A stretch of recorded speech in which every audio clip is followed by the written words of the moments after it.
Ever stood under a sky so wide your secrets felt small? Here on Cowboy elects Story We Ride the Stories of the West. Campfire truths, trail dust, memories, saloon whispers. Gritty human, sometimes messy. Every tale is a horizon to chase. Subscribe, pull up a stool, and maybe find a little courage for your own frontier. The room under the brass lantern breathed heat and whiskey. Lamps burned low, their glass chimneys jaundiced with smoke. Men packed the catwalks and the tables, hats slung back, mouths loud coins popping and clinking like rain on a tin roof. In the center, a cage hung from a pulley bolted into the ceiling beam. The cable hummed when the crowd stamped their boots. Evelyn Hart stood inside the iron cradle with her hands on the bars. Sweat ran from her hairline and salted her lips. Her dress was torn at the hem and stuck to her thighs. A thin tin tag marked 31 rubbed her wrist raw each time she shifted. She tried not to look at it. She looked up instead to the black mouth of the pulley and the splintered beam. The air smelled of lamp oil and old blood. Silas Vetch worked the room with a smile that never reached his eyes. He weighed cash with 2 fingers, bit paper, spat tobacco into a brass spittoon without looking. A nickel rang the rim and dropped with a small bell note. The sound drew a cheer. Deputy Orrin Pike stood near Silas with his star in his pocket and his arms crossed. He counted a stack for the house lips' moving gaze blank. Place it, Silas called. Boy, girl, or body. 5 buys you a say, 10 buys you a story. 5 on a buddy, someone sang. 10 if the brat comes quiet, another said. Evelyn's fingers went white on the bars. A cramp gathered like a fist and drove through her. Her spine bowed. Her knees went to iron. She swallowed a cry and tasted copper. In the noise, her voice was a moth against a storm. My name is Evelyn, she said to the bars. She pressed her forehead to the iron. Evelyn Hart. A glass shattered. Laughter rose and rolled along the stone. A man in a silver vest threw back his head and showed gold teeth. Say it again, little number, he said. Say it louder so the odds will hear. Silas raised his pistol, and the room quieted on instinct. He pointed the barrel at the pulley, not at her, like he owned the ceiling and the air. Gentlemen, he said, the house thanks you. Let us see what nature and luck have to say. Boot steps touched the far edge of the stage. They did not hurry. They did not scrape. The man who came out of the shadow wore trail dust on his coat and a hat loose on his brow. A pale line of scar ran from ear to jaw. He kept his hands empty and low. He was not smiling. Cole Maddox stopped by a pillar where the lamp smoke drew a thin thread into the rafters. He did not glance at the betting table or the pile of tickets in Silas's hand. He looked at the cage and the woman inside it. He looked like he had not slept in years and would not sleep again. Silas's smile widened. You late, friend, he said. House has already stirred the pot. Cole rested his palm on the pillar and let his eyes adjust to the iron bars, the old lock, the cable that sang when the cage swayed. He took the room in by its edges, not its center. He tasted dust on his tongue. He ignored the men. He stared at the tag on Evelyn's wrist until he felt the acid rise in him. I'm not here to bet, he said. A hush tightened, and then frayed. The back of the room laughed, first easy and mean. Then you're here to kneel, a cowhand said, or to drink yourself wrong. Silas tilted his head. Everyone bets, he said. Even a priest. Even a corpse. What's your number, stranger? Cole's gaze slid from Evelyn to the corner of the cage where the lock bit through a hasp and went red with rust. He saw the way the keyhole leaned. He saw the old stress line in the hinge. He heard the pulley's dry whisper.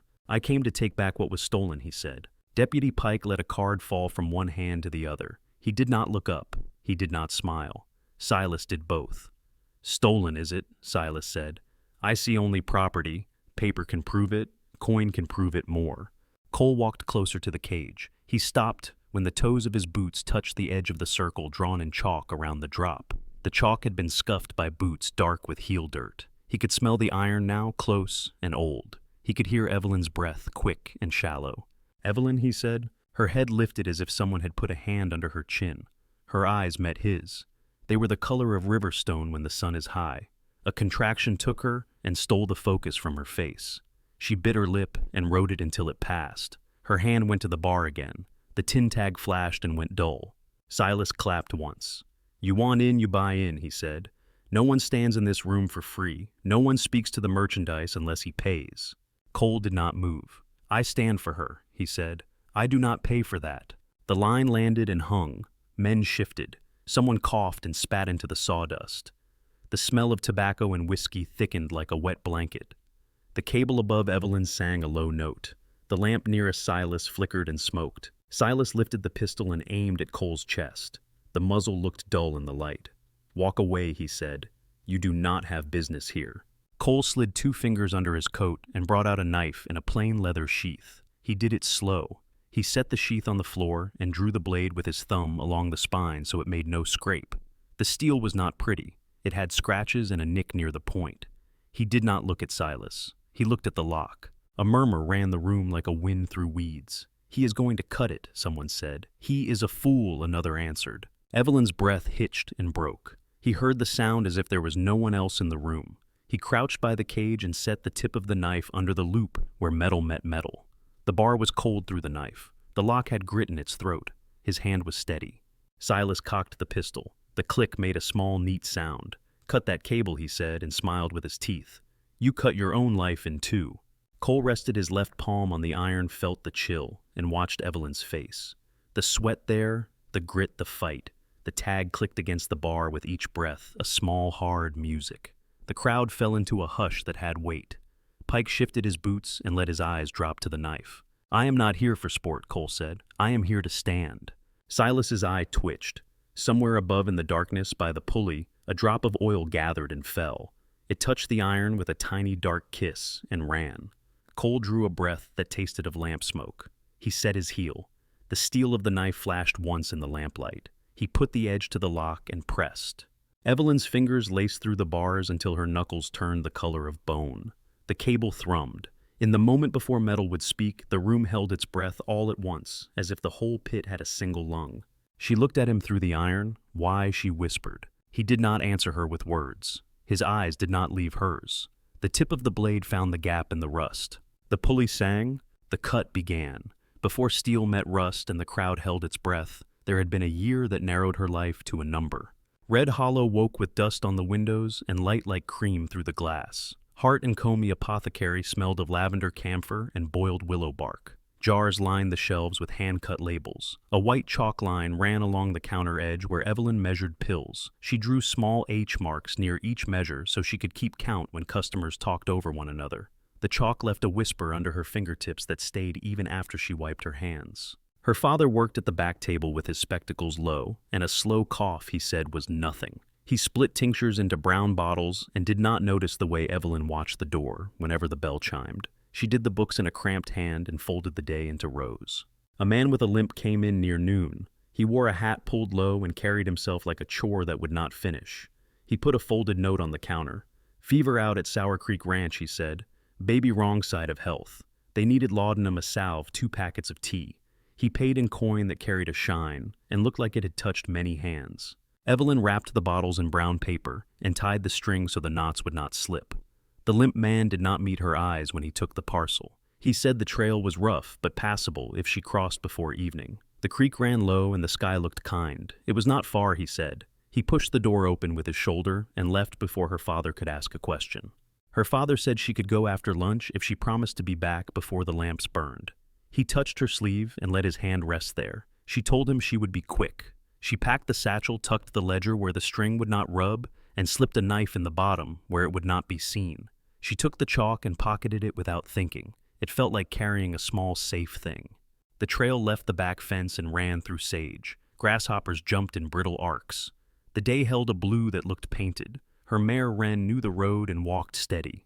Evelyn kept count of fence posts and windmill towers. She spoke to Wren like someone else might pray. She described the medicine and said the names of herbs and what they were for. The words sat easy in her mouth. The wagon came out of the cottonwoods without sound. The boards were painted the dead black of a night with no moon. 2 men rode on the seat with their hats pulled down. The driver did not call a greeting or ask for the trail. He checked his reins and eased the team to block the road. The second man climbed down without looking at her face. Evelyn reined in and felt her hands go light. She tried to turn Wren, but a third man stepped out from the brush and took the bridle. His hand moved quiet like he had done this as often as breathing. He put a sack over her head. It smelled of old grain and damp rope. She had time to inhale once. She tasted dust and the old salt of other breath. The world tilted. Someone pressed her wrists together, and the rope bit down. She heard Wren snort and the sound went away as if pushed into a far room. The road became a sway and a thump as the wagon wheels hit ruts. Someone sat near her feet. He had boots that creaked when he shifted. She kept her breath small to save the air inside the sack. She tried to mark time, but the wagon never slowed, and the light inside the sack did not change enough to count. Stone smell and lamp oil. That was what came when the sack came off. She squinted into a room below the world. The ceiling was low, and the walls sweated in a way rock does when it never sees the sun. Steps reached down from a trap door, and a line of flame ran in small cups along the wall. The air moved thick. Above her, a piano thumped a dance tune, and feet answered with a rope of sound. She heard laughter and the scrape of chair legs on floorboards that were not these. Silas Vetch waited by a table with a ledger book. He held a fountain pen he did not use and smiled in a way that made his eyes look like polished rocks. He took her chin with 2 fingers and moved her face left and right. He asked Nona name. He smelled of mint leaves chewed to chase whiskey. He nodded to a man who put a tin tag in her palm. The number had been pressed into the face with a dull dye, and the edge still held a burr. She closed her hand, and the tin pricked her lifeline. The man tied the tag to a thin leather thong and looped it twice around her wrist. He pulled it tight. The skin whitened and then flushed. Silas said numbers kept order. Names broke lines. He set the pen down and lifted a small iron brand from a bed of coals. The head held the number. The iron looked calm. It gave no heat glow to warn her. When he brought it close, she felt the breath of it on her skin. She aimed her mind at the chalk H that still dusted her fingers. She thought of the counterline and the habits of jars and how a room could be made safe. The iron touched. A hiss. A braid of smell, the sudden white of pain. Her legs wobbled and held because she made them hold. The man with the leather thong caught her elbow anyway. She kept her mouth closed. He put her in a cage that did not have a bed. It had a bucket and a grin cut into the wood by someone who was not good with knives. The grin had teeth like nails. A girl in the next cage had a plaited braid and eyes that looked past the walls. The girl said her number without being asked and wrapped her hands around the bars like rope. Evelyn said her name, and the girl shook her head once. Names had nowhere to sit here. Noise traveled from above like water through boards. Laughter came in waves and broke into claps and small whistles. Men came down and counted coins and then went up again. Guards ate from a tin plate and never turned their backs. An extra key hung from a nail that was bent. She looked at it until her eyes hurt and then made herself stop. Rafe Crow leaned in at the bars one night and watched her like a man studies a card before he flips it. He had a smile that ran toward his ear and hands that looked stronger than his shirt. He spun a coin and caught it. He asked how long a voice could hold out. He did not wait for her answer. He touched the tin tag with a finger and made it swing. He left with a small laugh that did not rise above his throat. Days thinned. Food slid under the bars in a dented pan and came back out empty. Water in a dipper tasted like iron. She learned the way torch smoke moved before it went out and how long after that a guard would light a new one. She learned to fold her body so it took less space when the men walked past. There were nights when a key turned that was not hers. She drew herself into the smallest shape she knew and listened to her pulse. She stared at the knot of rope on the bucket handle until her eyes stopped seeing it. Her belly grew with a life that did not ask permission. She hid it until she could not. Silas started the count. Tickets showed a new line. Men who had not cared now cared. They talked about odds like weather reports. She refused food for 2 days and then ate the 3rd day in small bites because the room moved when she stood. She scratched at the leather thong until the skin broke and the guards tied it tighter. She sank her wrist in the water trough and held it there until fingers pulled her out and the trough sloshed. A laugh followed like a cork popping. When she could not sleep, she pressed the side of her hand to the floor where the chill came up from the earth and whispered her name. She set it into her palm and held it. She made the syllables quiet enough that no one would hear.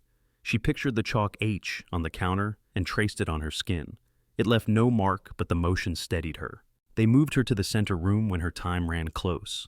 The pulley looked older than the beam, and the beam looked older than the town.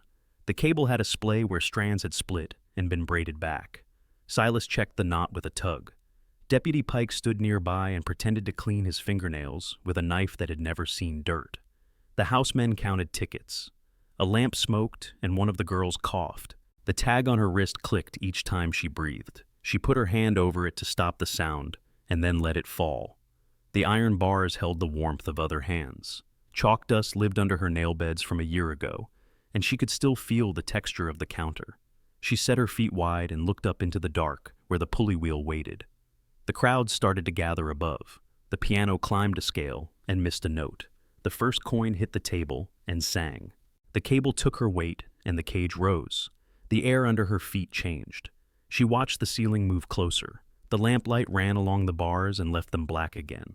She closed her eyes for a second and said her name. Then she opened them, because names worked best when said with eyes open. Metal cried under the knife. The sound slid through the pit like a blade through cloth. Cole leaned his weight into the lock. Rust powdered his knuckles. The hasp shuddered. Evelyn held the bars at his shoulder and rode a new pain that carved her from ribs to hips. She set her teeth and let the wave pass. The tag on her wrist tapped the iron with a small, hard beat. Silas raised his pistol and sighted along it. His lips moved as if he spoke to the gun.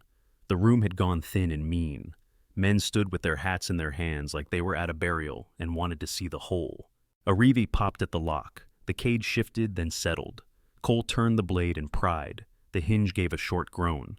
He lifted the door with his shoulder, and it opened enough for him to slide through. He kept his body between Evelyn and the room without being told. Silas took a step. Deputy Pike did not. Pike watched the angle of Cole's knife hand, as if he could learn something from it. He had his star in his pocket and his thumb on the edge. Evelyn's knees wanted the floor.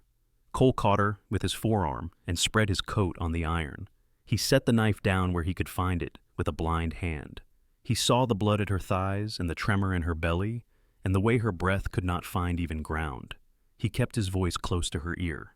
"Look at me," he said. "You know how to breathe. Come with me on it. In, hold, out." Her eyes found his. They were wild and clear at the same time. She matched him. The first breath went ragged. The second caught a rhythm. He took his hand and pressed it to the outside of her thigh to anchor her without grabbing. Silas lowered the pistol and smiled. "House offers a new bet," he said. "One man against the room, a fool against a wage." Cole did not look up. He tore a strip from his shirt and folded it into a pad. He slid it under Evelyn's hips. He spoke again, quiet. "You are not alone," he said. "Hear me." The crowd shifted their weight, and the cage swayed on the cable. The pulley hummed a single note. A guard came at the door with a rifle shoved ahead of him like a pole. Cole lifted the knife without looking and flicked it sideways. The blade struck the guard's wrist. The rifle dropped and clanged and went under a table. The guard stumbled into a chair and took it down with him. Another man rushed in from the left with a length of chain. Cole pivoted on his knee, grabbed the man's lapel, and drove him head first into the post. Wood rang. Coins leaped on a table and fell to the dirt. Evelyn cried out as a contraction took her whole. The sound went through the room and pinned it. She took the bar again and bent over it. Her forehead touched iron. Cole came back to her and put his hand at the small of her back. He felt the motion of her body and the force of it. He saw the fear come and go. The first shot came from Silas. It went wide and struck the beam above the pulley. Dust rained and a nail fell and pinged on the cage roof. A second shot came from the back and tore a lamp chimney so that oil ran in a clear arc and splashed the floor. Flame crawled the spill like a hungry thing. Cole picked up his coat with his free hand and shook it. He threw it over the spill and tamped. The flame died in a cough of smoke. He lowered to one knee again. He set his palm at Evelyn's cheek. "Stay with me," he said. "Stay in your name." Something in her eased that was not the pain. She nodded. She took her breath and held to it. The next wave came hard. Her body worked and would not stop. Cole saw the baby crown and his heartbeat stumbled. He swallowed the fear and spoke to her with the same voice he used to calm a skittish horse. "You are doing it," he said. "You are doing it right now." A chair broke behind him. Boots slammed on the floor. A glass hit the wall and burst. Pike moved to the side of the stage and watched, with a face that had forgotten how to show choice. He did not lift a hand to help. He did not lift a hand to stop. Silas shouted for men to rush. No one wanted to be the first to go under the gun. Cole reached for his knife and could not spare the hand. He grabbed the nearest thing and found the guard's fallen machete. He brought the blade down on the padlock chain to keep the door clear. Sparks jumped. The lock split and rang off into the pit. He tossed the machete back through the bars and set both hands for the catch that mattered. Evelyn bore down and screamed. The sound climbed the rafters and cut the catcalls in half. Then there was a slick rush and a heat in Cole's hands, and the slick cry of a child. He stared as if he had been shown a miracle he did not ask for and did not deserve. He wrapped the baby in what was left of his shirt and held the small weight for an instant that felt longer than the year that led to it. He set the baby against Evelyn's chest, and the small mouth searched and found. Her face went open. The room did not exist for her for several beats. No one cheered. The silence had edges. Silas's mouth opened and closed without words. Two men backed toward the stairs without taking their eyes off the cage. Someone dropped a bet slip and did not pick it up. Cole stood and looked at Silas. He had blood to his wrists and suet on his jaw. His eyes were the winter color of the high country. "He lives," he said, and did not raise his voice. "You backed the wrong end." Silas lifted the pistol with a jerk and fired. The bullet grazed Cole's shoulder and spun him half a step. Heat bit his skin and the world went sharp. He kicked the nearest table into Silas's knees. Tickets flew, bottles shattered. The pistol skittered and fell into a crowd of boots. Fire caught at the edge of a curtain where an oil lamp had fallen earlier and breathed itself bigger. Smoke curled up and smeared the ceiling. Men began to push for the stairs. A woman cried from one of the other cages, and the sound snapped Cole's attention that way. A guard reached for the lever to lift the cage higher. Cole saw the rope, saw the pulley, saw the angle. He grabbed the chain that hung from the cable and cut at it with the machete. The cable kicked. The cage dropped a foot and slammed, then swung. The motion made men jump back. The drop jarred the door free to its widest swing. "Move," he said to Evelyn. "Can you stand?" She tested her legs and sat up with a shiver. She pulled the child tight to her chest and pushed herself onto her knees. The pain made her bite her tongue. She tasted blood and did not complain. Cole put his shoulder under her arm and took the weight. Silas clawed for his gun and came up with a handful of splinters. He bellowed orders no one followed. His face took on a pink that pushed toward purple. Pike watched him slowly, as if he had never seen the man before. Cole stepped out of the cage with Evelyn against him. The room bucked. A man lunged with a bottle, and Cole batted it aside so that it broke on a post. He shouldered through the nearest path and kept Evelyn's body behind his as if he had been born to do that one thing. He made for the kitchen door, the small one near the barrels. Smoke followed them and wrapped the doorway. In the kitchen, a cook crouched under a table with a paring knife, like a toy. He looked up and saw Evelyn and the infant and froze in a posture that looked like a prayer. Cole shoved a pot aside and found the back hall. He took a dish towel and thrust it into Evelyn's hand.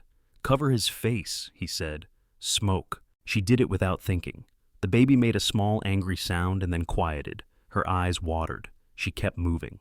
They hit the service door that stuck at the bottom. Cole put his shoulder to it. The frame complained and then gave. Night air touched their faces. It tasted like rain gone to ground and horse sweat. Cole half carried, half guided Evelyn into the narrow behind the lantern, where ash bins waited and a barrel had cracked and leaned. A shout rose from the front of the saloon and broke under the weight of fear. Shadows ran in different directions. Above them, the roof threw a glow into the high seam of street dust and air. The glow pulsed when beams shifted inside. Evelyn leaned against the brick and held the child close. Her breath came in shivers, then smoothed. She looked down at the face at her breast. The eyes were squeezed tight, the skin the red of new clay. She spoke a word into the small ear that no one else heard. Cole turned and looked into the kitchen once more. He took a pan of water and threw it over the head of a boy in a cook's apron who had frozen by the stove. The boy blinked and ran. Cole took the knife he had left by the cage door. He put it back in his belt with a motion that looked like a ritual and not an act of war. Deputy Pike appeared in the back hall with smoke behind him like a cloak. He held his hat in one hand. His other hand was empty. He stopped when he saw Evelyn and the child and Cole with blood on his shirt. His eyes moved to the tin tag on Evelyn's wrist. The number was a dull gray. Pike's gaze climbed to her face and stuck there. "Get out of the door," Cole said. His voice was even. He did not reach for his gun. Pike stepped aside. He looked down at his boots and then at the alley wall. He said nothing. A man ran past behind him with a sack under his arm and never saw them. Cole led Evelyn into the alley. He found the side gate where deliveries came in the morning. The chain lock had been looped, but not keyed. He lifted it free and the gate swung. The night opened and held them. The cry from the front of the saloon bent and flattened like a wind caught in a canyon. Evelyn took one more step and felt the ground under her shoes change from packed dirt to rutted street. She smelled rain on hardpan and the faint sugar of a bakery 3 doors down. The child at her chest rooted and settled. She looked at Cole and saw him for what he was just then. A man with a cut shoulder and a face lit by firelight and a steadiness that did not make promises. She nodded once, he nodded back. They moved into the dark and let the lantern burn behind them. They left the alley with the taste of smoke still in their mouths. Cole cut across the rear lots and found the livery shadow a rail where two horses stood with heads low. He knew the nearest one. A plain roan with a calm eye and a scar under the girth. He loosened the tie and brought the animal close. Evelyn took one breath and then another, holding the child against her chest with the dish towel still over his face. Her legs trembled when Cole set his hands at her waist and lifted. She did not protest. The roan settled under her weight. Cole swung up behind and gathered the reins. They took the back track that skirted the stock pens. The town thinned to owl calls and the wide dark of the flats. Sage brushed their boots and gave a clean bitter to the air that cut the sweet of the saloon from their throats. The stars were hard and near. Evelyn let her head rest a moment against Cole's collarbone and then forced it up again. The child slept in fierce fits that looked like small fights. Cole kept the horse to a walk and then to a slow trot when the ground allowed. He did not speak. He saved his breath and listened to all the other sounds, the ones that meant company, the ones that meant danger, and the small ones that meant the night was only night. They turned into a dry wash where the earth showed its sides. Cottonwood roots held the bank like fingers. A pale spine of ridge rose ahead with a cut in it where the moonlight lay. Cole took them through that seam up a short slope of shale past a heap of tailings into a mouth in the hill braced with timber. The signs of the old claim hung crooked on a nail. White Owl, the paint said, flaked to bone. Inside the mine carried its own weather, cool and old. The timbers creaked like breath in a sleeping chest. Dust lifted and fell in pale ribbons when their bodies moved the air. Cole led the roan to a hollow where an old feed box still stood and dropped the reins. He guided Evelyn to the inner room where a canvas cot sagged in the middle from an old life. He had left it there years back, and it had waited, taking on dust and a shape that fit no one. "Sit," he said. She lowered herself with a slow care, the child tight in her arms. The iron tang of blood lived in the air, and the sweetness of milk cut through it with something like mercy. Cole took a tin pail and went out where a seam drip made a thin music against stone. He caught what he could. He built a small fire in the side tunnel where smoke would find the old vent shaft. Heat grew by inches. He boiled water and laid a strip of clean cotton across his knee. He tore his sleeve the rest of the way and made bandage from what did not look like a sleeve anymore. When he came back to her, the child had latched. Evelyn's face was raw with exhaustion and some private light. She saw him see her and drew the shawl up without hurry. He looked away as if the act had a perimeter he could not cross. He set the kettle near and washed his hands in the steam slow and thorough. "I need to look," he said. She nodded. She did not waste a word on fear. He checked the bleeding and saw it had slowed. He cleaned what he could clean and set the cloth without fuss. His shoulder bled through his shirt, and he ignored it until her eyes went to it. "You are hurt," she said. He glanced down. "Skim." He smiled without humor. "I have had worse and came out in 1 piece and a half." He cut the leather thong at her wrist with the point of his knife. The tin tates came free and lay on his palm. He felt the burr at the edge. The number was pressed deep and indifferent. "Keep it," he said, and put it on the crate by her bed. "It belongs to you now, and not the other way around." Her eyes found the brand beneath the skin, and the rawness around it. He poured a little cool water over a coin and handed it to her. "Nickel smooths the edge," he said, "not the scar, the itch. Rub slow." She took the coin and pressed it to the angry circle. The metal felt alive against the heat. She watched her own hand. It shook and then settled. "Where is this?" she asked. "Biggy boy, siggy bibobus." "An old hole I used when the law had a longer reach," he said. The White Owl walked in and no one looked up. She smiled with the tired kind that knows what a poor joke is worth and gives it a place anyway.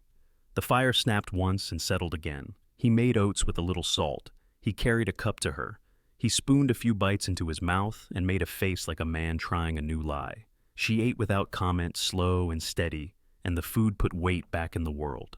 He placed his coat on a nail and let it fall to make a curtain between her and the door. He sat by the fire and wrapped a strip around his own shoulder. His fingers worked easy and sure the way a man works with a leather strap or a hackamore. When he tied off, he let his hands rest on his knees and stared into the coals red. He was quiet long enough that the mine creaks took their places again. "You asked why he said eyes still in the fire." She waited. 3 years back, he said, I sat on a floor in Buckhorn with a bullet in my thigh. I was watching a ceiling burn like paper, and I was listening to a man stop screaming. I had earned the day I was having, and I did not argue with it. Then someone's hands were on my leg and a strip of linen came tight. She did not ask my name, she did not say hers. Smoke took her, and I did not see her face again. I saw her eyes, stone color, set on living. Evelyn looked at him across the small room. Her braid had frayed. Ash lay over the strands from where she had leaned against the wall in the alley and then the roan's neck on the ride. She brushed the hair back with the heel of her hand. I tied a wound, she said. There were many. It was a fire. He nodded. You tied mine. I lived. He glanced at the child and then at her wrist and the raw around the number. His voice thinned and then steadied. I owed a fire. I wanted one less death that felt like a coin on a table. She lay her head back and studied the roof picker marks.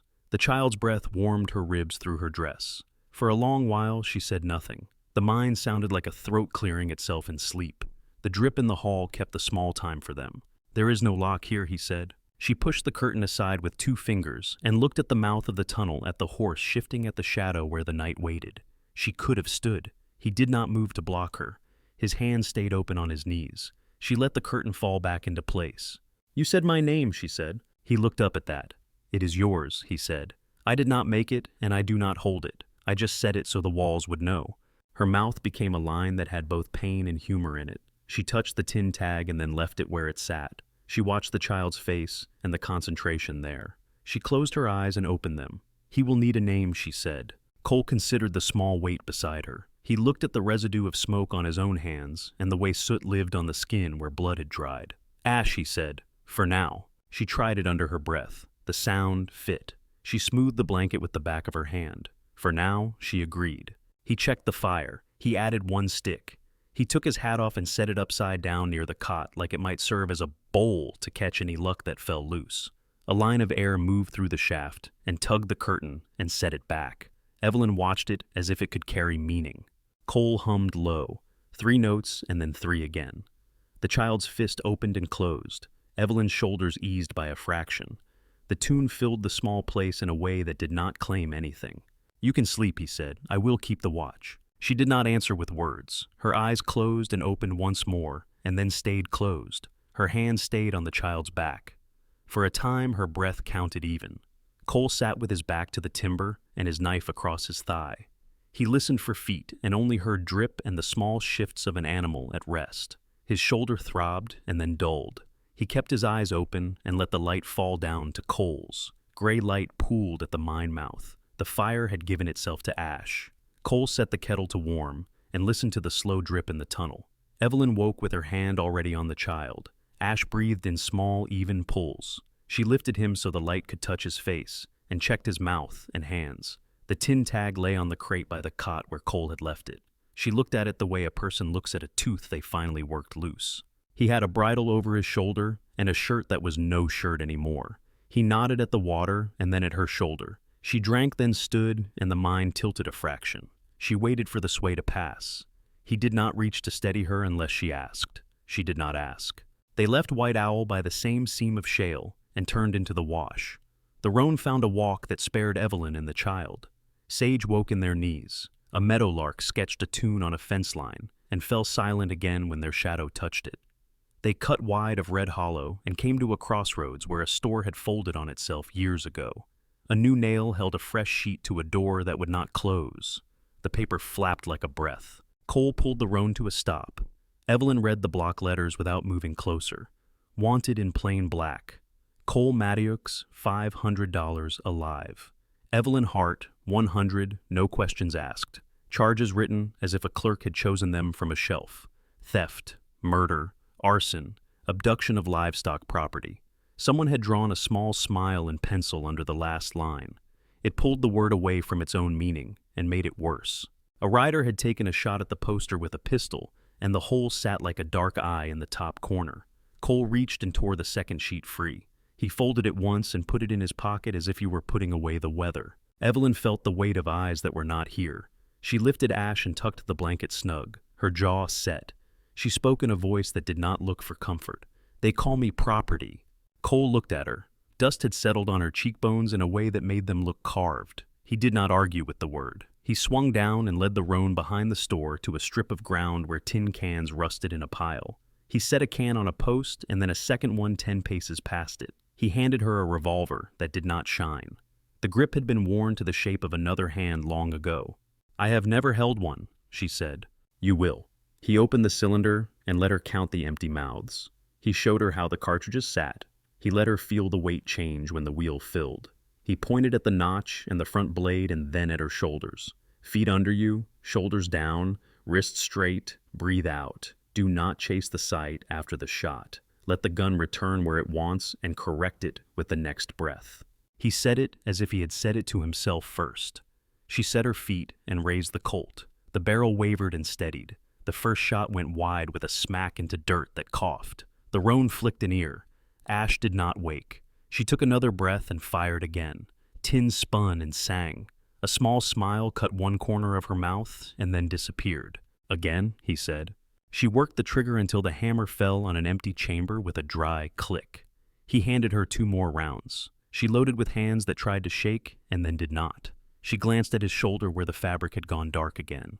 "Does it need tending?" she asked. "It will keep." He put a hand on the top of her shoulder for a moment and then took it away. "Shoot to stop," he said. "Do not shoot to frighten. Fright runs crooked. Stopping is straight." A wind came down the wash and banged the old store door. The poster inside flapped and then lay still. The light tilted toward noon. He took the Colt back and broke it down and put it together with the easy patience of a man braiding a rope. They pushed on when the roan had rested. The land opened to low hills trimmed with rabbit brush. A black speck showed on the crest and then wavered out of sight. Cole watched it without moving his head. He did not push the horse. He put his fingers to his lips and gave 3 notes. The sound slid low and soft. Ash twitched, then settled. Evelyn looked over. He made the notes again and waited for her to catch them. "What is it?" she asked. This BT Dorost." "Just a way to say yes, no, and hear when you cannot spare words," he said. She tried the notes and caught them the second time. A small flush warmed her neck. The sound joined the day like it had been waiting there. They reached a cut where the earth turned to red stone and the trail narrowed. Hoofbeats came down that cut. One rider fast enough to carry dust. Rafe Crow showed at the bend with his coat flared behind him and a Winchester slung easy across his back. His smile sat like a second knife. He slid from the saddle and walked forward until the dust reached his boots and stopped. "Morning," he said. "I saw the paper. Thought I might learn a new name and get paid for repeating it." Cole stayed by the roan's hip. He did not reach for the Colt. His right arm hung easy. His left found the knife by habit. He did not set his stance to draw. Rafe tilted his head toward Evelyn. He looked past her to the child and then back. His eyes narrowed in calculation and something else. He put his hand to the Winchester as if it weighed nothing. "We can do this easy," he said. "A walk back, a tie, a talk about numbers and how they spend." Evelyn slid down before Cole could stop her. Her knees took the ground hard and held. She gave the child to Cole. The baby fussed and then went quiet under the edge of his coat. She took the revolver and let it live along her thigh as if it belonged there by its own idea. The distance between them held dark like a held breath. Rafe grinned. "You would not." She raised the gun and aimed low. Her breath left. The shot cracked and bounced off the stone. Rafe's hand burst in red at the base of the thumb. The rifle fell and rang. He swore and grabbed at his wrist and stared like he had seen a magic trick and wanted to know its gears. She walked forward to him, not fast, not slow. Her voice came out calm. "Tell them I am not a number. Tell them I have a name and that I shoot to stop." She did not look at his eyes when she said it. She looked at the dust by his boots like a place to write. She stepped on the Winchester and pushed it back toward Cole. Rafe laughed once. It had a rough edge. He swallowed and the sound went away. He nodded and did not try to be brave. "Hart," he said, testing the taste of it. "Evelyn Hart." His gaze cut to the child and then to Cole. He took the hurt like a man who knew what pain was worth and what it was not. He backed to his horse and climbed up with his good hand. He did not reach for the rifle. He left it. They watched him go until the dust thinned. Cole picked up the Winchester and emptied it. He placed it across a rock and then kicked it into the brush. He looked at Evelyn. She had gone pale with the same resolve she had carried in the pit. He handed Ash back. She took him and let her cheek rest against his hair. The smell of milk and smoke and iron lived there. Toward evening they came to a ring of cottonwoods around a spring. A thin woman in a deerskin jacket sat by a low fire with a pot that smelled of rabbit and sage. Her hair was braided and bound with blue trade cloth. She watched them with still eyes that missed nothing. Cole stopped where his boots could feel the spring mud give and did not come closer until she nodded. Maya, 2 rivers, she said. You are carrying more than food and less than time.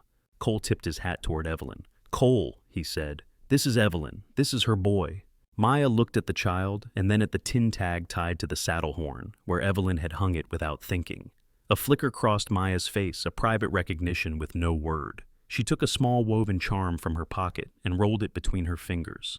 The pattern was blue and white, a line of waves that doubled back on itself and kept going. For the boy, she said, holding it out, it keeps a trail in the mind when the ground gives none. Evelyn took it. The threads were tight and smooth, the kind of work made by hands that took time even when time was not offered. She tied it to the edge of the blanket. The blue sat near the child's ear like a piece of sky cupped there. They ate a little and rested. The cottonwoods spoke in a soft code to the wind. Cole checked the roan's feet and found a stone and worked it loose. Maya added another stick to the fire and told a short story about a night when a flood forgot the canyon it was meant to follow and chose a new one without apology. Evelyn listened and watched the water run from the spring and spread thin where the ground drank it. When the light went low, Cole made the 3 notes. Maya lifted her chin a fraction and smiled like she had been waiting to hear that language again. Evelyn answered with 1 note clear and sure. The charm on the blanket moved with the child's breath. The spring held its moon in a broken bowl. The night gathered without hurry and left them room to breathe. Night pressed close around the cottonwoods. The spring ran in its dark voice. Maya slept with her blanket pulled to her chin, 1 palm on the ground, as if to listen through the earth. Cole sat with his back to a tree and a whetstone in his hand. The knife edge made a soft whisper that matched the river of crickets. He watched the blade because the blade would tell him the truth. Sparks never came, only the clean scrape and the breath that followed. Evelyn lay with the child tucked into the curve of her body. When Ash stirred, she hummed the 3 notes Cole had given her. The sound moved like a thread between them and settled him. She opened her eyes and saw Cole watching the dark, not the fire. His face held the quiet of a man who had spent years keeping his own counsel and had just gone past the point of keeping it. She rose without a word and came to sit near him. The night held a resin smell from the cottonwoods. Somewhere a night bird spoke once and fell silent. He put the stone in his pocket. His hands were empty now. He did not dress the thought. He said it plain. They are still in there. She looked past him to the spring, to the rim of trees, to the strip of sky through their crowns. The stars lay like salt. She kept her voice low. You already pulled 1 cage open. He nodded. I can pull more. There was no space where she might pretend she had not heard. She looked at Ash. His lips quivered in sleep and settled. She looked back at Cole. Her face did not flinch, but her chest did once. You cannot lift the whole place on your own back, she said. I do not plan to. I plan to put my back where it does some good. She did not answer fast. She leaned her forearms on her knees and let the night do some of the thinking. The spring kept talking. The fire sank and showed its bones. She spoke to the ground. That room took my sound for months. It will take yours if you give it a handhold. He let the thought find him and sting. He did not brush it aside. He reached and broke a stick in 2 and fed the ends to the coals.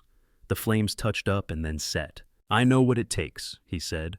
I have done my share of the taking. I would like to pay into something that does not rot my hands. She turned her palm up and studied the raw ring where the tag had been. She could still feel the bite of the leather thong, although nothing held her now. She closed her fingers and opened them again. You said my name in front of them, she said. I did not know what that would feel like. Now I do. He looked at her. I can say it again, he said, or I can make room for you to say it. Maya sat up in her blanket and watched them with a quiet that had shape. She lifted her chin toward the trees to the east. Brass Lantern keeps its kitchen door unbarred until midnight, she said. Silas trusts fear.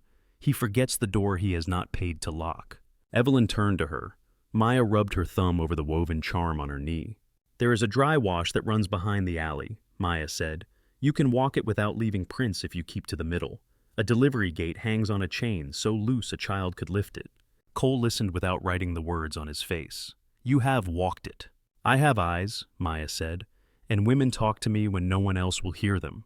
I carry their words. That is what I can carry. Evelyn looked at Ash again. The thought came with the weight of his small body. She lifted him and folded him into Maya's arms without ceremony and without drama, as if she were passing a pot over a fire line.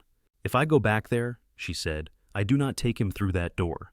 Maya held the child as if she had always held him. The charm brushed his cheek. He made a small sound and did not wake. Maya did not promise safety. She only nodded. I know a cut in the cliffs where a woman and a child can hide under a roof of stone, and no one thinks to look, Maya said. The wind keeps the smoke low. The rock drinks the sound. Evelyn breathed in and out, and something like a knot loosened under her ribs. Cole stood. Before dawn, he said, we need glass and oil. We need rope. We need a way to point a path the women will trust. Evelyn felt in the pocket of her skirt and brought out the chalk she had lifted from the apothecary table a year ago. It had rubbed itself to a soft square. She turned it between her fingers and left a white smear on her skin. I have this, she said. He looked at the chalk, then at her face. He nodded. He did not ask what mark she would make. He did not tell her what mark he would like. That belonged to her.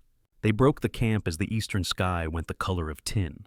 Cole saddled the roan and tightened the girth with a slow pull. Maya lifted Ash into a sling across her chest. Evelyn tied the charm to the edge of the sling and pressed her lips to the boy's hair. She said nothing into his ear. She only breathed him once and stepped back. They moved like shadows through the orchard on the edge of town. The fruit had gone wild and small. The leaves held the dust. Cole took them along the fence where a broken post gave into a feed yard. The air smelled of old hay and mule. A stack of lamp chimneys leaned in a crate by the tack room. He lifted 3 and wrapped them in a feed sack. Evelyn found a coil of cotton line on a peg and looped it over her shoulder. They did not talk because there was nothing to say that would improve the morning. They crossed behind a tannery where the vats gave up their sour to the day. On the far side, a freight wagon slept under a tarp. A half-drained oil can sat on the wheel hub with the spout corked. Cole tested the weight and took what it gave. He split the can between 2 smaller tins and set them in the feed sack among the glass. The tins knocked the chimneys with a soft click that neither of them liked. He patted them with a saddle blanket that had lost its stitching. They kept to the alleys. Evelyn passed a window where a woman pulled a child's hair into a tight braid. The child winced and said nothing. Evelyn felt the pull at the base of her own skull and almost reached up to rub it away. The brass lantern showed itself by its smell before its sign. Whiskey and old citrus peel, lamp smoke, grease. They stopped in the lee of a lopsided shed and watched the back corner. A man came out with a bucket and threw slop into the dust. He wiped his hands on his apron and went back in. His shoulders held the roll of a man who worked too many hours for the wrong boss. Deputy Pike appeared at the far end of the alley with his hat set careful and his stammer not yet in sight. Silas came behind him with a small satchel that made a sound like something heavy inside. It had no intention of falling apart. They did not shake hands. Silas set the satchel on a barrel between them. Pike touched the leather and left his finger there a second, as if to feel the pulse of the coins. He lifted the satchel and set it under his coat. The alley listened. Neither man changed his face. Pike walked away with his head down. Silas watched him go with a look that had hunger and contempt in equal measure. Evelyn felt a cold along her spine that had nothing to do with shade. Cole saw her draw herself taller by choice. He put his mouth near her ear, close and quiet. "We will not ask him for anything," he said.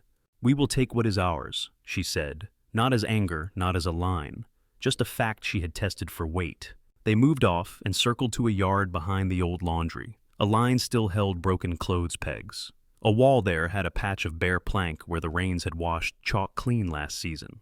Evelyn took the stub from her pocket and pressed it to the wood. The mark came solid and white. She drew the letter she knew like a prayer. H. She kept her strokes even and straight, not in a flourish, not like a poster. She stepped back and looked at it the way a person checks a door latch. Cole did not speak. She put the chalk away and they walked. They spent the day where eyes would not find them, in the narrow between a cooper's and a saddle shop, in the coal smell behind the smithy, in a storeroom where mouse droppings lay in little beads under a sack of flour. They drank warm water from a keg and shared a heel of bread. Cole slept in pieces with his head tipped against the wall, his knife nearest his hand. Evelyn counted the stretch of time by the angle of the shadows on brick and by the cry of the noon freight whistle 2 streets over. Each time she woke from a short fall of sleep, her hands went to the place where Ash was not. It was a small pain, sharp and pure, and she let it be what it was. Toward late afternoon, the alleys filled with the clatter that comes before a night's business. Barrels rolled, cooks cursed. A piano sounded 3 wrong notes and found the 4th. Cole lifted the feed sack and checked the weight, like a man agreeing to a bargain he had made with himself. Evelyn touched the pocket where the chalk slept. Her wrists did not shake. He looked at her and put the day into one sentence. "I open the metal." She met his eyes. "I bring them through." He nodded once. She nodded back. The pack set between them without oath or flourish, only breath. They slipped along the fence line to the cut that carried the dry wash behind the lantern. The light there went green from the weeds. The stones in the bed clicked under their soles. A stray dog watched them with old eyes and did not bark. The delivery gate sagged on its chain. The links had rust in their throats. Cole lifted the loop and the wood moved just enough to let a person turn sideways and pass. He held it for her. She went first. The smell of the lantern's kitchen came through the gap. Meat and onions and coal smoke and the faint sweetness of spilled beer. It lived like a thing that had made a home here and would not move for anyone. Evelyn stood with her back to the wall and felt the grain of the plank against her shoulder blades. She set her palm on the chalk in her pocket and let the powder dust her skin. Cole looked down the narrow to be sure his feet knew the distance. The air held heat in it that did not belong to the sun. Inside, a voice shouted at someone who did not answer fast enough. They looked at each other. Neither smiled. He breathed the 3 notes under his breath. She answered with 1, then they went in. Heat met them first. The kitchen breathed steam and fat and the metallic stink of old pans. Knives clicked on boards. Someone shouted for onions and someone else swore at a pot. Cole eased the feed sack to his hip and slipped past a stack of plates. Evelyn brushed her shoulder along the plank wall to feel its grain and to orient herself when the air thickened. A boy with flour on his hands saw them and froze. Cole tilted his head toward the back corridor. The boy's eyes dropped to the floor. He stepped aside and made himself small by the dry sink. His breath shook once and then steadied. The corridor narrowed. Heat fell away to stone cool. On the left, a door stood ajar on a storage room. Evelyn ducked in and drew a breath that did not smell of grease. She pressed the chalk to the inside jamb at knee height and made an H, clean and straight. She rubbed the dust off her fingers on her skirt and moved on. The pit spoke faintly through the walls. Not a roar. The smoke whisper of men arriving their boots, finding their places. A piano tested 3 notes in the bar above and landed on a 4th that fit. Cole halted in a shadow and lifted 2 fingers. 3 low whistles slid from his mouth, like a small bird that knew where to go. Evelyn answered with 1 note under her breath. Their eyes met. They split. Cole took the iron stairs that climbed to the catwalk and then to the beam that held the pulley. He held to the rail with a hand that did not trust it. The metal was warm. He climbed into the dark where lamplight fell short, and the rafters held dust like a second skin. The feed sack thumped quietly against his thigh with each step until he set it down on a joist and opened it. Glass chimneys nested in blanket. 2 small tins of oil rolled against each other with a cluck. He pushed one farther in to keep them from kissing while he moved. Below, the stage spread like a clean wound. The cage waited open and empty for now, ready for the next spectacle. Silas Vetch stood at his table with his ledger and his neat pencil. The hand with the pistol rested on the wood beside the book as if the gun were just another tool of the trade. He smiled for men who wanted to believe a house could be their friend. Rafe Crow leaned against a post near the stairs, with his bandaged hand tucked in his belt, and his mouth set in a line that tried to be amused and did not quite succeed. Deputy Pike climbed the far steps at a medium pace and did not hurry. He moved along the balcony where the upper tables faced the pit. He stopped where the shadow broke, and the light began, and looked down. Cole watched him from above the lamp smoke. Pike's gaze slid across the room and did not look up. Evelyn kept low through the laundry room, where damp shirts hung like a row of pale ghosts. A woman bent over a wash tub and wrung fabric with fingers gone white. She did not turn her head when Evelyn passed. She had learned not to. Evelyn paused and set a white H on the water stain near the baseboard, where a person crawling could see it. Her heart beat high and fast in her throat. She swallowed it back where it belonged and pressed on. She found the hallway that bent into the cages. The air changed here, quieter, flat. Torches and iron brackets bled smoke. The keys lived on a hook near a guard's chair. The guard dozed, his chin sunk on his chest, his boots spread like he owned the floor. A knife lay on his thigh for show. His hand did not touch it. 2 girls sat on the far side with their backs to the bars and their knees pulled up. One had hair cut blunt with sewing scissors and eyes that looked both ways at once. The other cradled her own wrist in her palm thumb on the mark where leather had rubbed her raw. Evelyn crouched in the shadow and lifted her hand to her mouth and made the 1 note. The nearer girl's head turned, her eyes sharpened. Her mouth made the shape of a question that did not come out as sound. Evelyn slid across the floor until she could reach the guard's chair with the toe of her boot. She pushed the rear leg backward a hair. The chair swayed. The guard's weight followed it. The knife slid from his thigh and hit the ground with a sound the room had been waiting for. He flinched awake and grabbed for the knife that was not there. His hand closed on air. He looked down. Evelyn had the keys in her hand and the stool was empty. He lurched to his feet. She stepped into him and took his belt with both hands and turned. He hit the wall with his shoulder and exhaled all at once. His head snapped toward her. She had already moved past him.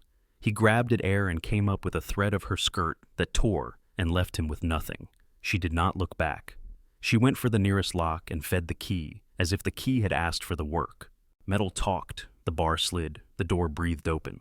A low surge through the room above. The crowd thickened. Silas's voice rose in the pattern of a welcome he could do in his sleep. Pike walked the rail and rolled a coin across his knuckles, like a habit that offered no one relief.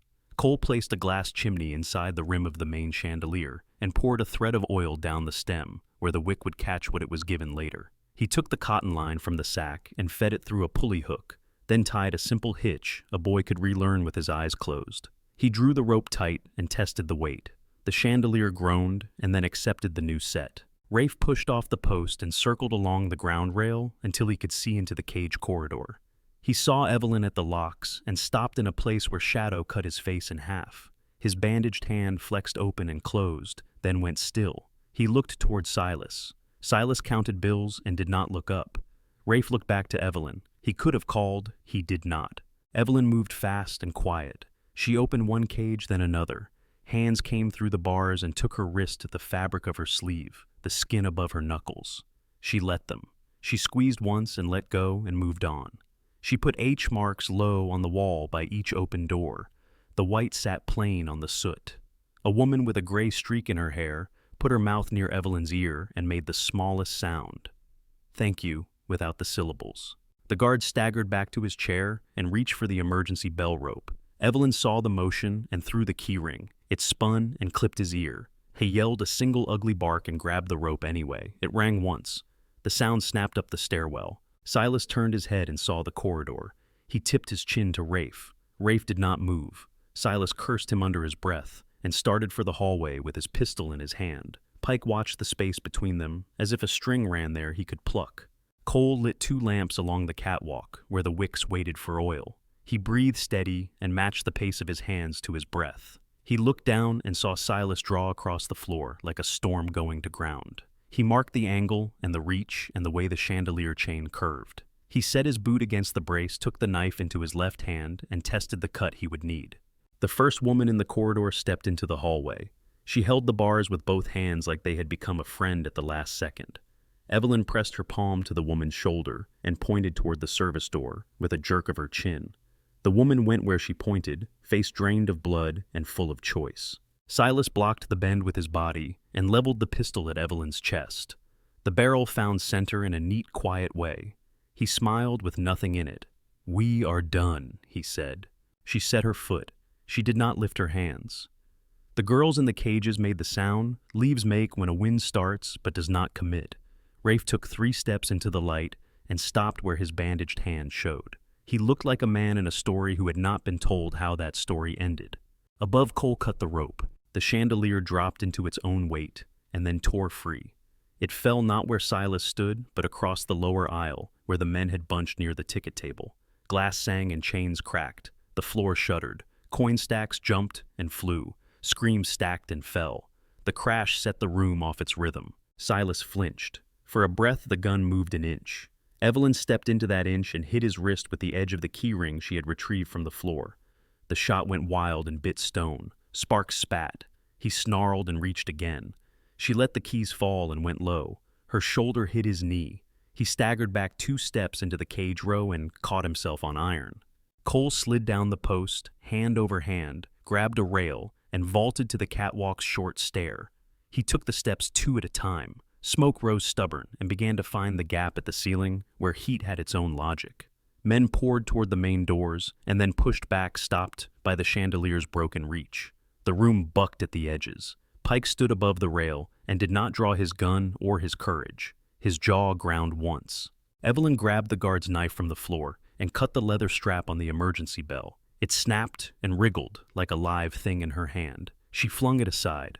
She took the ring of keys from where it bounced and thrust them at the gray-streaked woman. "Open the rest," she said, voice clear and flat. Silas swung at Evelyn with the pistol like a club. She ducked. The blow clipped her temple. Light burst in her eye. She saw the floor, and then the wall, and then the bars. Hands came through and caught her arm before she dropped. The gray-streaked woman hissed and yanked Evelyn upright with a strength that did not belong to her size. Rafe moved. He put himself between the corridor and the main floor where men crushed and shoved to get out. He turned his face so Silas could not see his mouth. He said something to the nearest man and pointed toward the balcony exit. The man went. Cole reached the corridor. Silas saw him and raised the pistol. Cole did not slow. He took the shot in the wood beast his head. Splinters stuck in his hair. He slammed into Silas with his shoulder like he meant to push him through the wall. The pistol fell. It skittered under an empty cage. Both men hit the grate and slid. The sound hammered the hallway. Evelyn moved past them to the next lock. Her hands did not shake now. She opened and pushed and pointed. Women flowed where she pointed low and fast, eyes wide and set. Chalk marks flashed white along the baseboards and beckoned like a river line inked on a map.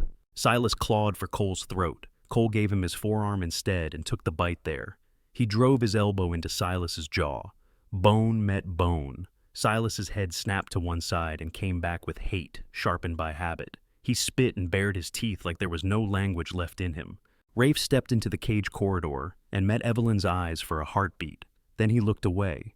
He turned and blocked with his body so the crowd could not see down the hall. The bandage on his hand bled through in a new small bloom.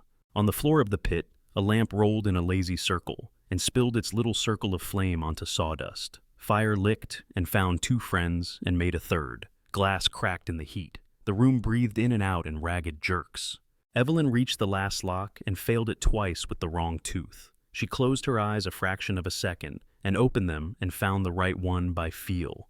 The bar slid. The girl with the blunt hair stood and did not wait for permission. She took the hand of the woman beside her, like they had always meant to hold hands, then dropped it to move faster. Silas tore free and swung where Evelyn had been a breath before. He hit the iron upright with his fist and cursed. He grabbed for the nearest throat and found Cole's. Cole smacked his hand away and took a half step back and then forward. He hooked Silas's belt and turned his weight into the open cage on the end of the row. Silas stumbled and slammed shoulder first into the bars. The sound went up like a bell and kept ringing inside the metal. Cole put both hands on Silas's lapels and drove him the rest of the way in. Silas hit the back wall. Cole kicked the door and it shut with a clean clap. He reached for the lock. His fingers found the bolt. He shoved it home. Silas threw himself against the bars. The cage rang again. Spit shone on his lip. His eyes went to the pistol under the opposite cage. He reached through the bars, fingers straining. The gun lay a breath too far. Evelyn stood with the keys in her hand, breath stuttering at last. The women moved toward the service door in a string that mapped her chalk. Smoke thickened and pressed low against the ceiling. Heat tugged at the back of her neck, like a hand calling her name the wrong way. She turned toward the open way and did not look back at Silas. She did not say a word. She walked. Smoke laid itself over the pit like a blanket that had learned to smother. The chandelier lay cracked in a nest of chain and glass. Men pushed and swore and clawed at the doors until the mass of them moved. The room had a sound now that was not music or talk. It was the scrape of panic on wood. Silas slammed both palms against the bars and made the iron ring. His breath came wet. Spit shone on his lip. He stared at the pistol under the next cage like a man watching a rope swing toward him and fall short every time. Coins skittered on the floor where the ticket table had gone to its knees. They spun and fell and rolled under boots. Numbers flashed and died on bet slips that had lost their purpose. Cole held the lock a beat longer and felt the bar seat. He let go and stepped back. Silas reached through the gap and grabbed for him. Cole caught the wrist and bent it against the metal until the fingers opened and the hand went slack. He did not speak. He turned and saw Evelyn already moving. She ran the line of chalk H marks she had laid. Women flowed where she pointed low and quick, one hand on the wall when the smoke thickened. Some cried without sound. Some did not cry at all. A gray-streaked woman locked her fingers around a younger girl's wrist and kept her upright. Evelyn touched shoulders, turned faces, pressed a palm to a shaking elbow until the shake passed. Her own knees wanted to give, but did not. Rafe stood at the mouth of the corridor and blocked the main floor with his body. He showed nothing to Silas. He looked at Evelyn and then at the women behind her. His bandaged hand bled through in slow red. He lifted his good hand and pointed toward the service door with his chin. No words. He held a man back by the lapel when the man tried to force his way into the corridor to shorten his route to the front. The man cursed and swung. Rafe slipped at the swing and let the man drop to his knees on his own momentum. He did not return the blow. Deputy Pike watched from the balcony rail. His eyes traveled from Silas's cage to the hallway to the main doors to the stairs. He worked his jaw once, made a decision that did not show on his face, and walked toward the stair that served the back hall. A figure filled the far end of the corridor, another guard with a length of chain eyes streaming from smoke. He lifted the chain as if he could throw it like a rope. Cole stepped into him and cut the chain with the machete he had taken. The blade bit and kicked. The chain sagged. The guard swung the dead length and caught Cole on the forearm. Pain flared. Cole finished it with a driving shoulder and left the man folded against the wall. Flame found the fallen curtain and climbed it like a ladder. Heat pressed down. In the pit, a money drawer tipped. Silver and nickel poured through the crack in the table and rained to the floor in a hard, bright shower. Men bent without thinking and fought each other for what fell. The sound of coins against wood filled the gap where cheering had lived an hour ago. Silas shouted through the bars. His voice broke and found a lower register animal and close to the floor. Evelyn reached the service door and put her ear to the wood. The hinges had learned to complain and could not help it. She eased the latch with a finger and a thumb and opened just wide enough to taste the air. Night slapped her. She breathed it like water. She turned and waved the first two women through. Their hands touched her as they passed. Not thanks. Contact. Proof. Rafe slid in beside Cole and kept his eyes on the crowd spilling toward the pit floor. He did not meet Cole's gaze. He said one word without looking. Left. Cole took left. A man with a bottle came at him in a lunge that had fear behind it instead of aim. Cole took the arm and turned the man past and let him go at speed into a post. The man's head knocked wood. He fell and crawled, mind changed. Silas slammed his shoulder into the bars in short, hard blows. Blood let go from a scrape on his cheek and traced his jaw. "Pike," he yelled, voice cracking. "Do your work." Pike reached the mid-landing. He stopped where he could see both exits. He set his hat on his head with care. He took the star from his pocket and weighed it on his palm. He did not pin it on. He put it back in the pocket and kept walking. He did not look toward Silas when Silas shouted again. He did not look toward Cole either. He passed behind the kitchen door and out of sight. The last pair of women stumbled when a beam above them groaned and shifted. Soot came down like black snow. Evelyn pulled them up by the backs of their dresses and pushed them into the stream. She stepped into the hall again to check the cages with her eyes, because leaving a body behind would live in her a long time. The cages stood open and empty. The last one held a girl who had not moved from her corner. The girl's eyes were wide and blank as glass. Evelyn went to her and crouched slow. The smoke made a river sound in her ears. She put her hand out. "Evelyn," she said in a quiet voice that felt strange here, because nothing had been quiet in this place. "My name is Evelyn. Yours can be said outside." The girl blinked once. Her mouth opened. No sound. Evelyn did not ask again. She took the girl's wrist and placed the hand on the bars, then closed the girl's fingers around iron and pushed up. The body followed the hand. They stood. They moved together. The girl walked because someone had put her feet where walking was. Rafe's head snapped toward the service door. A form filled it that was not one of theirs. A big man with a face purpled by heat, a boot knife in his fist, a butcher's apron slapped with grease. He planted himself and spread his arms across the frame. Evelyn stopped. Rafe's bandaged hand flexed. Cole took 3 fast steps and felt the room tilt. Smoke ran for his throat. He pushed past it. The big man lifted the knife. He grinned with all his teeth. Evelyn saw the bucket pulley above his head, a sand dump rig for chimney fires hung on a frayed rope, and a hook that had seen better days. She heard Cole's 3 notes in her head, though no sound came from his mouth. She lifted the revolver one hand and aimed not at the man and not at the door. She aimed at the knot above the bucket. The shot cracked. The knot spit. Sand fell like a small yellow rain and hit the big man square. He cursed and blinked and dropped the knife. The sand filled his eyes and his mouth and the neck of his shirt. He clawed at himself and gave ground without deciding to. Evelyn took the girl's wrist again and pulled her through the sand. Rafe took the man by the belt and the back of the neck and ran him into the jam. The man slumped against the frame and slid to sit with his legs out and his eyes half shut and full of grit. Rafe looked at Evelyn then. He worked his mouth once and let whatever words he had go back where they came from. He stepped aside. He did not smile. He did not scowl. He simply stood where he would block anyone who tried to follow with bad intent for as long as his legs could stand. Silas went to his knees inside the cage. He pressed his face to the bars and sucked smoke. His eyes found Evelyn's back as she disappeared through the door. He made a sound that lived between rage and pleading. He reached for the pistol again. His fingers missed by 2 inches that might as well have been a mile. Cole checked the corridor in one sweep. Empty. He made for the service door, grabbed the frame, and turned to look once more at the pit. The chandelier's chain swung a little, a pendulum that had forgotten how to tell time. Men ran in 3 directions at once and got nowhere. Someone cried for his brother. Someone else laughed the high laugh that tells a man he will be a different person when he stops. Cole took it all in and let none of it stick. He slid through the door and pulled it to behind him. Night hugged them. The alley held heat against its bricks and a taste of ash on its tongue. The line of women moved like a river in a culvert. They did not look like a parade. They looked like bodies that had decided to go in one direction regardless of the world's opinion. Evelyn kept to the side and counted with her eyes without making her lips move. Her fingers brushed the chalk in her pocket and came away white. A shape peeled from the darker dark ahead and lifted a hand. Maya. Her braid caught a line of starlight. She did not waste her mouth on talk. She took the front of the line with a nod and led them into the dry wash that kept its own counsel behind the buildings. The wash carried the smell of wet, once a memory of last spring, and the soft floor ate the sound of feet. The women put their hands on the bank when they stumbled, and the bank gave them back their balance like a friend.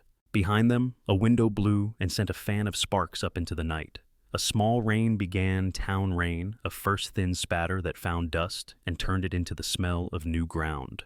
It dotted Evelyn's face and cooled the heat that had lived in her hair since the kitchen. She lifted her face and let 3 drops find her mouth. They came to the delivery gate. Cole lifted the chain that had kept out nothing for years. He set his shoulder, and the wood gave in its old polite way. The line passed. Evelyn felt each body brush by. A woman with a split lip, a woman with a braid heavy as a rope, a girl with bare feet who did not feel the rocks. The gray-streaked woman squeezed Evelyn's arm hard enough to bruise and let go. She tilted her head toward the street and went. Pike stood in the shadow by the Cooper's yard. The star stayed in his pocket. He watched them go with a face that had learned to be still. He could have lifted a hand. He could have said a name. He did neither. When Evelyn passed him, he looked at her wrist where the raw ring showed, and then at her face. Something flickered there that might have been shame, or might have been the regret of a man who never spends what he earns. He stepped back and did not block the way. It was not help. It was not harm. They crossed the alley and threaded between stacked barrels and a lean-to that smelled of horse and old rope. The rain thickened by 1 degree, then stopped again as if the sky had changed its mind. Maya turned them along the wash and out toward the cut in the stone that would hide them. She whistled once a note with the tail of a question. Cole answered with 3. He counted the shadows, counted the breaths, counted the bodies, and came up with the right number. A clatter rose from the front street where the doors had opened wide at last. Men spilled into the night coughing and angry. Someone tried to start a cheer and failed. The money on the floor inside made its own music when boots kicked it. Silas's voice faded into a hoarse thread and then vanished under the noise. Evelyn reached for the tin tag where she had tied it to the roan's saddle earlier and found the metal cold under her fingers. She did not take it off, not yet. She let it knock against the leather where she could hear it and remember what it meant now and what it did not. The charm at the edge of the blanket brushed her wrist blue on her skin. They moved until the lantern sat behind them like a bad memory burned out of its own house. The town's breath blew across their backs. The line of women followed the H marks that had led them through smoke and came into air that did not belong to any man in a ledger. The sound of their feet on loose rock made a soft tide in the wash. No one spoke. There was nothing useful to say that the body could not say better by moving. The night held them. The ground did not take them in. It carried them. Morning laid a thin brightness over Red Hollow. The storm had been a small one and left the streets marked with dark commas where drops had struck dust and sunk. Smoke from the brass lantern hung low in the west like a bruise. The bell at the church pulled noon into the air in slow, careful strokes. They came in from the freight road. Maya walked first with her braid dark from the wet and the sling across her chest. Ash slept with one fist near his mouth and the charm glinting blue against the blanket. The freed women followed in a long, quiet string. They did not keep ranks. They kept close. Faces turned from doorways. Men stopped setting barrels down and left the barrels where they were. Children stood on stoops with a heel on the lower step and a hand on a post, waiting without knowing why they were waiting. Cole brought the roan at a walk. He sat hard in the saddle with his bandage gone, the color of old brick. His eyes moved and counted. He set his feet out of the stirrups when they reached the square and slid to the ground like a man who had climbed off a horse at the end of a long day that had not asked for his opinion. He put a hand to the roan's neck and felt the warm thud there. The horse breathed and settled. Evelyn took Ash from Maya. The child's heat went into her arms and set her spine straight. She drew a breath that had flour and horse in it, and the faint sweet of overripe pears from a cart. She walked to the gallows post at the center of the square. The timber had seen weather and blades. Names and dates lived there in knife scratches, and in the memory of those who had stood near it for bad reasons. The sun found a nailhead and made a small coin of light. She took the tin tag from the roan saddle where she had tied it. The burr at the edge caught her thumb. She set the tag to the post and held it there with 2 fingers. She looked around for a hammer and found none. Cole stepped to the smith's cart and lifted a farrier's tool. He brought it without a word and set it in her hand with the nail that went with it. His fingers brushed hers. They felt cold and steady. The first strike sounded like a knock at a closed room. Heads turned. The second drew everything else down. The third seated the nail. The tin lay flat on the timber, and the number faced the square. 31. The tag did not look like property now. It looked like a mark that had been put in its proper place. Evelyn stepped back and turned. The sling lay across her shoulder. Ash made a small sound, a complaint that resolved. She lifted him so the town could see his face, and then held him so he could feel her words in her chest. "My name is Evelyn Hart," she said. The square heard its own echo. The church bell was done, and the sound had no place to hide. The baker's boy stood with flour on his hands and forgot the loaf he was supposed to pass. A woman with a scarf tight under her chin raised one hand and lowered it. A dog lay down and put its head on its paws. "This is my son," Evelyn said, "River Hart Maddox." She let the name sit. It did not wobble. It did not ask for permission. It found its own legs. No one takes our names. There was no speech besides that. There was nothing else to take away or put back. She did not raise her voice. She did not need to. People were close enough to hear. A man near the pump spat to one side and then swallowed what he had meant to say. The general storekeeper reached for the broom by habit and then leaned on it like a cane. A child whispered a question into her mother's skirt, and the mother shushed her and did not take her eyes from Evelyn. The first clap came from an old woman at the edge of the square. She wore a black dress that had been mended with blue thread, and she had a face that had met every season the town could remember. She brought her hands together once, then again. The sound was not loud. It was clear. It did not ask anyone to join it. It told the air what it had seen. A second pair of hands found the rhythm. A third. The sound spread without speed and without shame. It filled the space where the bell had been. It did not drown anything. It made room. Deputy Pike stood under the eave of the feed store with his hat brim low. He had his star in his pocket and his right hand on the seam of his trousers like a boy at church. He watched the tag on the post. He watched the child. He did not move when the clapping began. When it reached him, he looked down at his boots and scuffed a line in the dust. He lifted his head and his mouth opened as if to shape a word, and then closed around nothing. He stepped back into the shadow so he could not be seen and watched from there. The gray-streaked woman from the pit stood near Evelyn. Her jaw worked once as if a word had stuck and would not go forward. She took one breath and pushed it past whatever had blocked it. "Ruth," she said to the air and to the timber, and to herself. Ruth called her. A girl with blunt-cut hair said her name like she was surprised by it. Nettie. She did not give a second word. It would come later or it would not. A third woman said hers in a whisper, and then louder when no one laughed. 2 more followed their voices out of practice, and then suddenly sure, the sound of names wove into the space the clapping had left. Evelyn stood still and let the names pass over her. She did not own them. She felt them move the way a current moves the surface of a stream. She rocked Ash when he stirred and hummed the 3 notes into his hair. He settled with a soft breath and a small fist pressed to her collarbone. Cole watched with his hand at the roan's cheek. His shoulders had squared when she spoke, and now they softened by a fraction. Blood had dried on his shirt and crackled when he moved. He let his eyes close and open them. The world did not blur. It held. A man in a kindly coat came from the edge of the square with a doctor's bag. He stopped short when he reached Cole and looked for permission with his eyebrows. Cole gave it with a small tilt of his chin. The man put a hand to the bandage and nodded, once the kind of nod a person gives to a problem that can be solved with effort. He said nothing of cost and nothing of law. He looked at Evelyn and gave a small nod that did not ask for her thanks. Maya stood with her hands at her sides and her face turned to the sky, as if to read what was left in it. She lifted 2 fingers and let them fall, a sign to the women behind her. They shifted and found places to sit on the low wall by the pump, and on steps, and on a cart bed. Their bodies took the square without taking more than they needed. The shop doors opened in cautious clicks. A bucket of water moved from hand to hand. Someone brought a shawl and did not insist on who should wear it. A man fetched a clean cloth and held it out and kept his eyes down. The square breathed. Evelyn went back to the post. She touched the edge of the tin tag with her finger. The metal was cool. The number stared and meant what she wanted it to mean now. Not a claim. A marker. The place where a line had turned. She faced the people again. She did not lift her arms or call out. She stood with her child and with her breath steady in her chest. The day stood with her. Cole swayed. His hand left the roan and pressed to his ribs. He grimaced and did not hide it. The doctor put a steadying palm on his shoulder and guided him a step toward the shade by the courthouse wall. Cole gave Evelyn a look that carried one message and needed no word. She returned it with a small nod that said she had heard. He sat when the wall reached him. He let his head rest back and watched the slice of sky above the eave. He listened to the names as they kept coming, a slow tide, one voice, and then another, each one finding its place. The square held still a long time. Cartwheels creaked. A fly crossed the rim of a barrel and left again.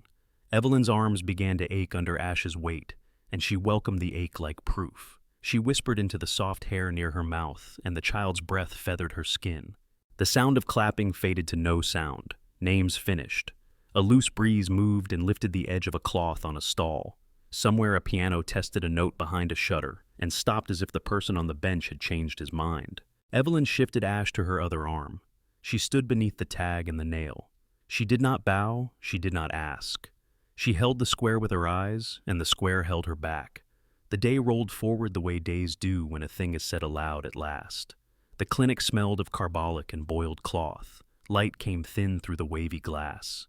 A fly tested the window and found the same pain again and again. Cole lay on the narrow bed with his shirt cut away and fresh gauze snug at the shoulder and the ribs.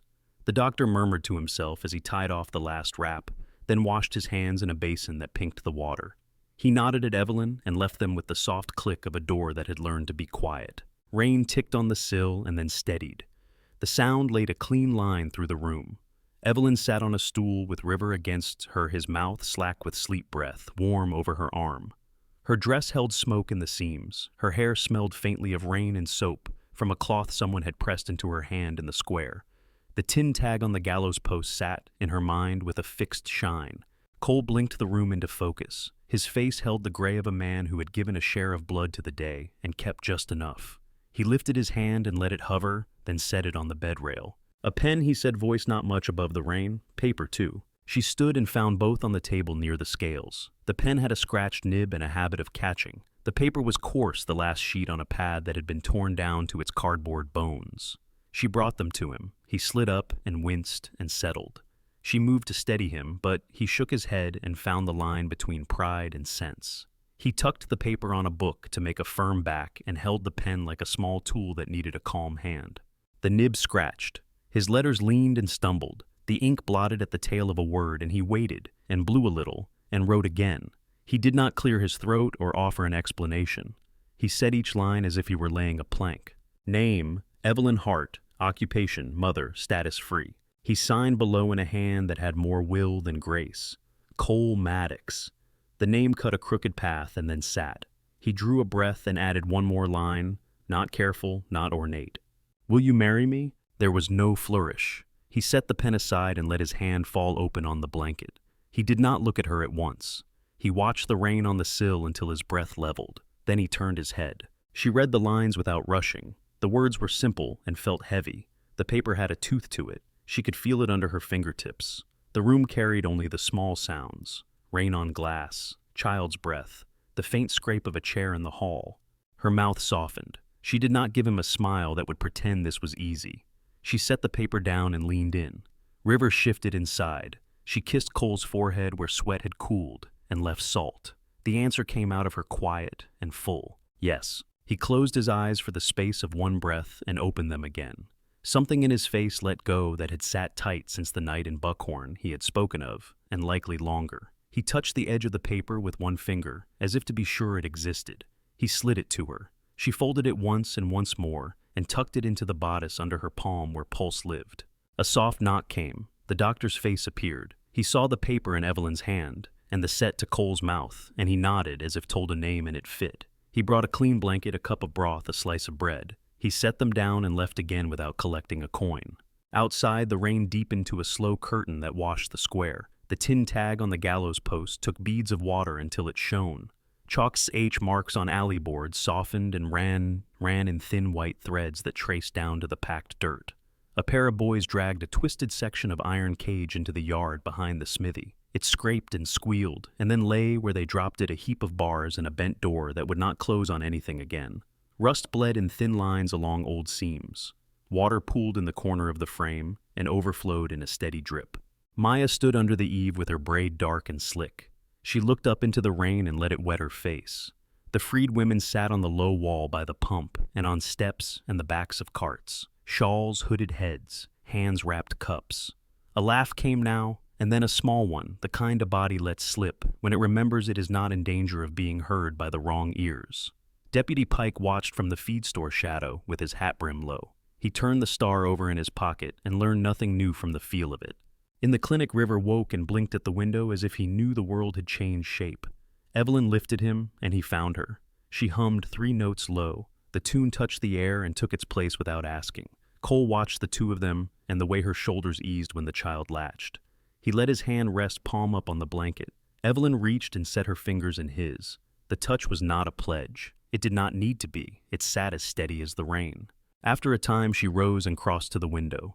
The sash rattled when she lifted it a measure. Clean air came in with the wet. She breathed it and looked down at the square. The gallows post stood bold with the tin tag nailed flat. The number faced her like a thing that had been put away in its right box.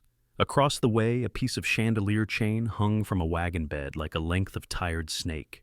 The blackened lamp glass in the gutter caught the sky and gave it back in broken pieces. Cole swung his legs to the floor and took the first careful stand of a man who has decided he will stand. The doctor would not have approved, and that knowledge made no difference. He crossed the few steps to the window, holding his ribs with one hand, because that allowed him to breathe. He stood beside her. They made no theater of it. They looked out and saw what they had done, and what remained, which was only this rain and these people, and this day with its plain tasks lined up. Evelyn reached into her dress and took the folded paper and flattened it on the sill. The ink had dried. The words held their shape. She traced the line that said name and felt the grain of the fibers. She made no speech. She let her finger rest on status free and left it there until the ink print warmed under her skin.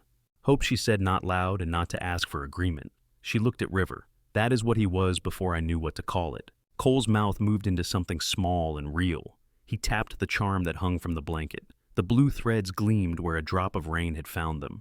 He hummed the 3 notes. River's fist opened and lay against his chest in a loose grip. They stayed at the window until the rain thinned and left beads on every wire and rail and blade of grass. The square took a breath that belonged to a place after fire. The smell of wet dust and cooling iron rose. Somewhere a piano tried a tune and the notes came clean. Evelyn pressed the paper flat once more and folded it back into its place. She turned from the window, and the room shaped itself around her like a hand closing. Cole stepped back to the bed and sat and let the mattress take his weight. She came to him and rested her palm against his jaw and the rough there. He tilted his head into the touch as if to agree with it. Outside, the boys rolled the ruined cage to the fence and left it propped with its door gaping to rain and street. Water threaded its bars and ran off the lower edge and fell in a line that made a shallow groove in the dirt. The groove filled, then overflowed. It trickled toward the gutter and joined a small stream that had found its way along the curb. The stream gathered itself at the corner and went off down the slope toward the arroyo that waited beyond the last house. River breathed. The charm lifted and fell. The paper warmed against Evelyn's heart. The town held still long enough to hear the water move. Thank you so much for listening to today's story. If this story resonated with you or made you reflect, I'd love to hear your thoughts, so feel free to share them in the comments below. And don't forget to like, subscribe, and hit the notification bell so you won't miss the next story.